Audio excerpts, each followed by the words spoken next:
O Evangelho segundo o Espiritismo, capítulo 16. Desigualdade das riquezas. 8. A desigualdade das riquezas é um desses problemas que se procura em vão resolver, se não se considera senão a vida atual. A primeira questão que se apresenta é esta: por que todos os homens não são igualmente ricos? Não são por uma razão muito simples. É que eles não são igualmente inteligentes, ativos e laboriosos para adquirir, nem moderados e previdentes para conservar.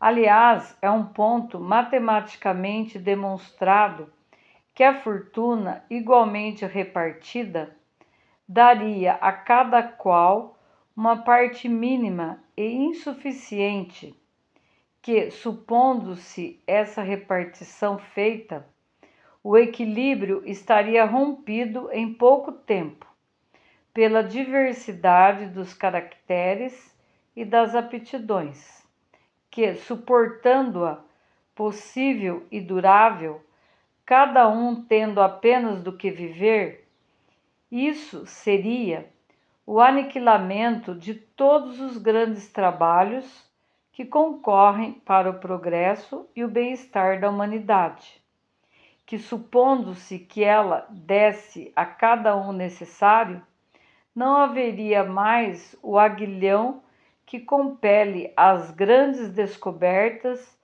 e aos empreendimentos úteis. Se Deus a concentra em certos pontos, é porque daí ela se derrama em quantidade suficiente segundo as necessidades. Admitindo isso, pergunta-se: por que Deus a dá a pessoas incapazes para fazê-la frutificar para o bem de todos? Aí ainda está uma prova da sabedoria e da bondade de Deus. Dando ao homem o livre-arbítrio, quis que ele alcançasse por sua própria experiência a distinção do bem e do mal, e que a prática do bem fosse o resultado dos seus esforços e da sua própria vontade. Ele não deve ser conduzido fatalmente, nem ao bem e nem ao mal, sem o que não seria senão um instrumento passível e irresponsável, como os animais. A fortuna é um meio de prová-lo moralmente, mas como, ao mesmo tempo, é um poderoso meio de ação para o progresso, Deus não quer que ela fique muito tempo improdutiva e por isso a desloca incessantemente.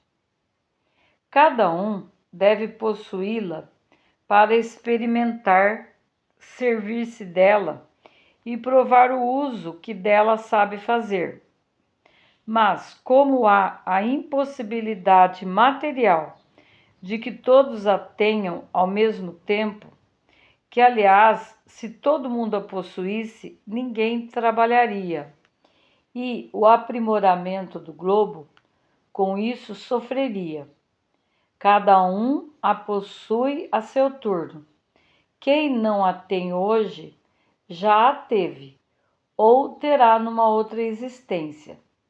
E quem a tem agora, poderá não tê-la mais amanhã.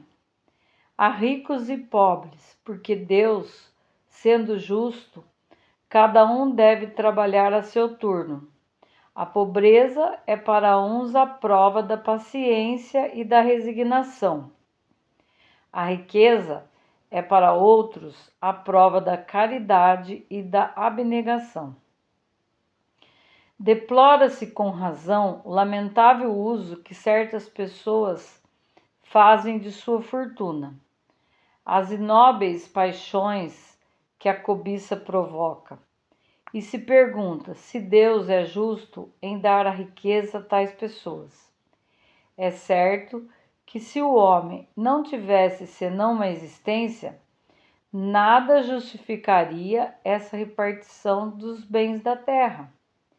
Mas se, em lugar de limitar a visão à vida presente, considerar-se o conjunto das existências, vê-se que tudo se equilibra com justiça. O pobre, pois, não tem mais motivo para acusar a providência, nem para invejar os ricos. E os ricos não têm mais do que se glorificar pelo que possuem. Se dela abusam, não será nem com os decretos, nem com as leis suntuárias que se remediará o mal. As leis podem, momentaneamente, mudar o exterior, mas não podem mudar o coração. Por isso, elas não têm senão uma duração temporária e são sempre seguidas de uma reação mais desenfreada. A fonte do mal está no egoísmo e no orgulho. Os abusos de toda espécie cessarão por si mesmos, quando os homens se regerem pela lei da caridade.